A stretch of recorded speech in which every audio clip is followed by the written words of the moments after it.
পৃথিবীতে যারা সফলতার দার্স দেয়, সফলতার আলোচনা করে, তারা মানুষকে সবার আগে শেখায় টাইম ম্যানেজমেন্ট। যারা শিক্ষিত ছেলেপেলে আছে তারা বুঝতে পারবে যে সময়কে কন্ট্রোল করতে পারা, টাইম ম্যানেজমেন্ট করতে পারলে সময়ে বরকত হয়, সব কাজ সুষ্ঠুভাবে সম্পূর্ণ করা যায়, সময় মতো সম্পূর্ণ করা যায়। তো এই টাইম ম্যানেজমেন্টের আমার গবেষণা অনুযায়ী সালাতের চাইতে আর কোনো বড় মাধ্যম নাই যেটা দিয়ে মানুষ তার সময়কে কন্ট্রোল করতে পারে। আপনি যদি দেখবেন যে 5 ওয়াক্ত সালাতবিহীন একটা দিন আর 5 ওয়াক্ত সালাতওয়ালা একটা দিন, যেই দিনটা আপনার 5 ওয়াক্ত বিহীন পার হয়ে গেছে ওই দিনে দেখবেন কোনো কাজই হয়নি। দেখবেন যে আপনার কাজই তো শুরু করেছেন আপনি 10টার সময়, 10টার সময় কাজ শুরু করতে করতেই তো দুপুরের খাবারের সময় হয়ে গেছে। দুপুরের খাবারের সময় হয়ে কাজ শুরু করতে না করতে লেবার মিস্ত্রি এখন বলছে চলে যাব, সময়ে বরকত পাবেন না।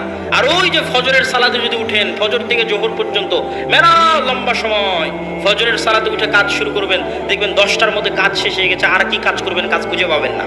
এটা সালাতের বরকত। আবার যখন জোহরের সময় আসবে তখন সালাত বলবে, আপনাকে সালাত বলবে, এই তুমি জোহরের পর কি করবা এখনই ভাবো।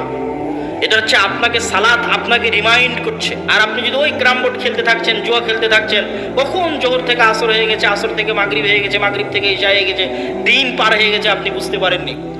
ওই দেখা যাচ্ছে মোবাইল নিয়ে বসে আছে, ফেসবুক নিয়ে বসে আছে, ভিডিও গেম নিয়ে বসে আছে, সিরিয়াল নিয়ে বসে আছে, মুভি নিয়ে বসে আছে, কখন জোহর হয়েছে, আসর হয়েছে, মাগরিব হয়েছে, ইশা হয়েছে, বুঝতে পারেনি। ওর দিন কিভাবে পার হয়ে গেছে বুঝতে পারেনি। আর ও যদি ওই খারাপ কাজটা করা অবস্থাতেও যদি সালাত আদায় করতো, তাহলে জোহরের সালাতের সময় জোহরের সালাত ওকে একবার রিমাইন্ড দিত, এরপরে কি করবে। আবার আসরের সময়কে আর একবার রিমাইন্ড দিত, এরপরে কি করবে। আবার মাগরিবের সময় আরেকবার রিমাইন্ড দিত, এরপরে কি করবে। ঈশার সময় আরেকবার রিমাইন্ড দিতে, এরপরে কি করবি। তাহলে ও যত কাজেই ব্যস্ত থাক, প্রত্যেক ব্যস্ততার মাঝে একটা করে ছোট্ট বিরতি আছে, যেই বিরতিতে ও নতুন করে ভাবার সুযোগ পাচ্ছে, দিনটাকে কাজে লাগানোর সুযোগ পাচ্ছে। এটা যে টাইম ম্যানেজমেন্টের যত মূলনীতি আছে, সব মূলনীতিতে সালাতের চাইতে বড় কোনো মাধ্যম নাই।